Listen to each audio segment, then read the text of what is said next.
Ces sons-là, vous les entendez? Il y a des gens pour qui c'est dans leur tête tous les jours. Puis aujourd'hui, c'est vous qui allez les entendre.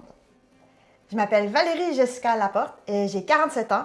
Je dirais que ce qui me définit le plus, c'est que je suis une artiste multidisciplinaire. Donc, j'écris, je crée, je suis photographe. Mais aussi, j'ai un diagnostic d'autisme et j'aime beaucoup communiquer sur ce sujet-là, le démystifier, le dédramatiser, le traduire pour les personnes qui ne le sont pas.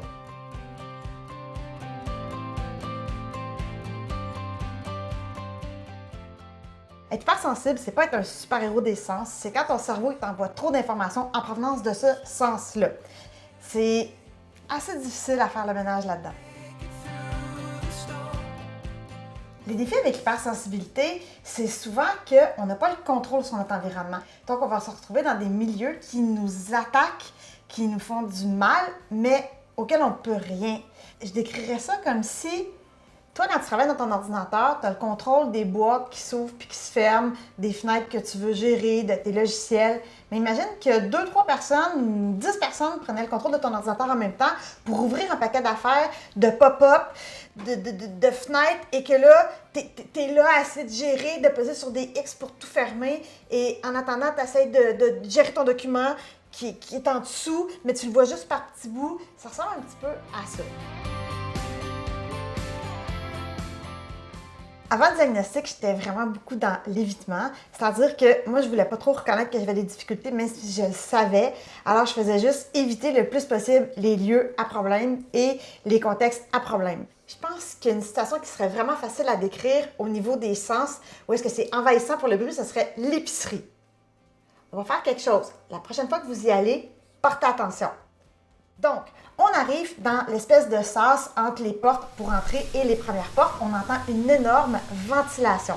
Après ça, les carrosses grincent avec tout ce qui se prend dans les roues.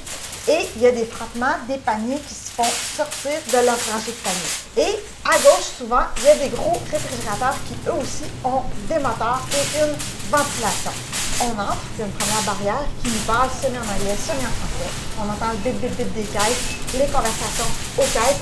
On entend les néons qui grésillent au plafond, les conversations des gens, les mails libres sur les téléphones, les chariots élévateurs en arrière dans l'entrepôt qui reculent et qui font bip bip bip bip. C'est tellement demandant de faire l'épicerie. Je me sens impuissante, paniquée. J'ai l'impression de ne pas avoir accès à mes capacités. Puis des fois, c'est comme si j'avais l'impression d'être graffinée par en dedans.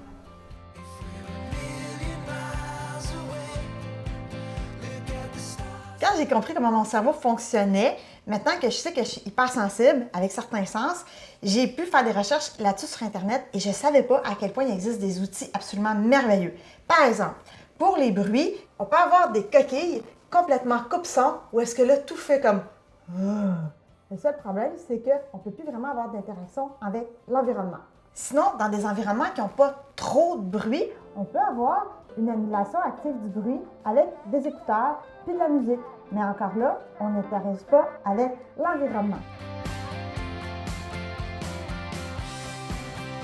Je pense que quand on ne sait pas c'est quoi l'hypersensibilité, il faut faire attention de ne pas penser que c'est de dramatiser, d'amplifier ou de se créer des situations qui n'existent pas. C'est vraiment le cerveau qui t'envoie des messages et tu n'as pas vraiment de contrôle là-dessus.